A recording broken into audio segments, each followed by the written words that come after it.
Vous êtes ici dans un espace muséographique pensé par Solène Bouellec, assistée de Chantal Morvan. Elles ont souhaité mettre en évidence le rôle marquant de la famille Goudel au sein de son foyer.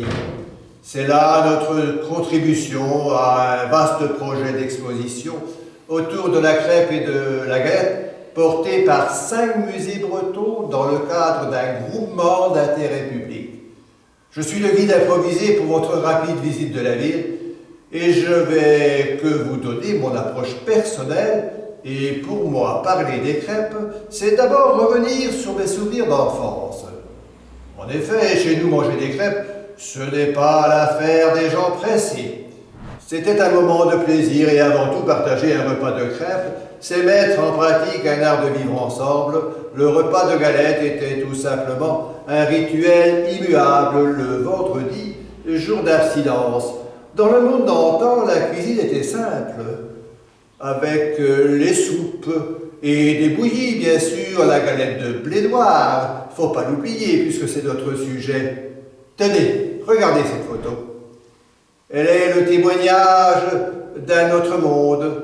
Cette jeunesse n'illustre pas le paysage de solitude, mais un moment de plaisir partagé dans l'intimité d'un intérieur d'autrefois. Se retrouver ainsi, attablé dans la recherche d'une harmonie familiale ou amicale, voilà une socialisation sur laquelle il ne faut surtout pas tirer le rideau. Toutes les générations sont réunies sous la houlette de la maîtresse de maison. Celle-ci mène tout le monde à la baguette, ou plutôt au spandel, et en breton bien sûr. Vous vous êtes interrogé sur la coiffe, je l'ai bien vu, c'était celle portée à la fin du XIXe siècle. Pour moi, c'est plus qu'un document. Certes, il y a les dimensions ethnographiques et sociologiques auxquelles je rajouterai mes dimensions sensorielles. Et je dois dire que cette représentation me laisse le souvenir, l'odeur et peut-être même le goût de mon enfance à Kémiti, quand ma mère faisait lever la pâte de bon matin sous le couvre-pied pour la cuire vers midi sur une galettière en fonte graissée avec du saindoux. Et la spécialité de Kémiti était la cuite plaquette, issue d'une pâte levée. Ce patrimoine culinaire endormi a été réveillé par Rosette Taliou.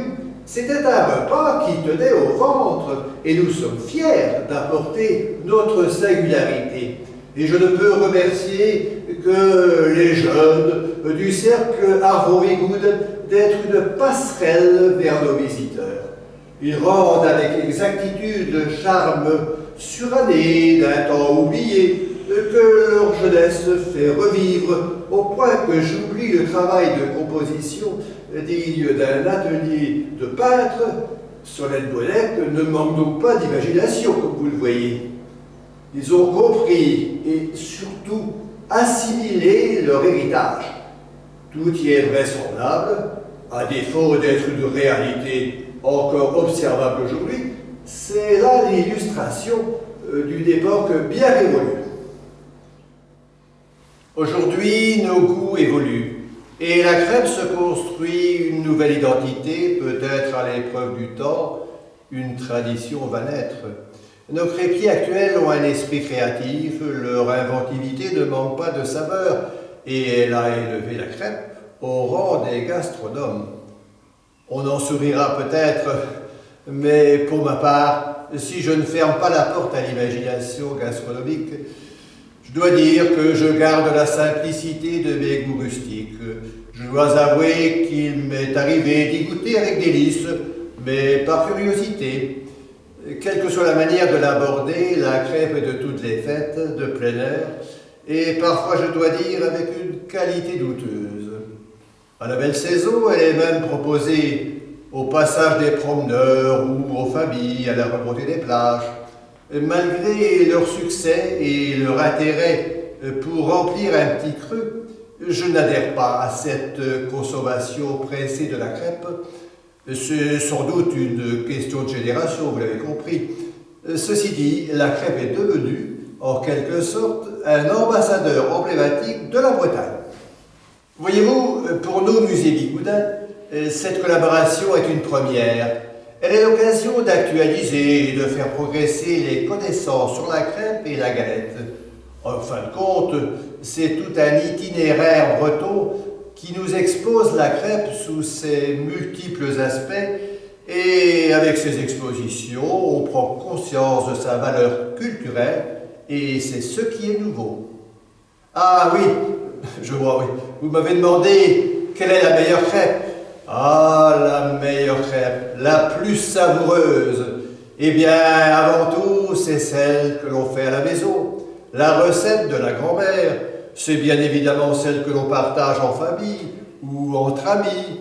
Et comme vous allez partir, je vais finir par une comptine de l'épiphanie et qui nous rappelle à tous notre enfance.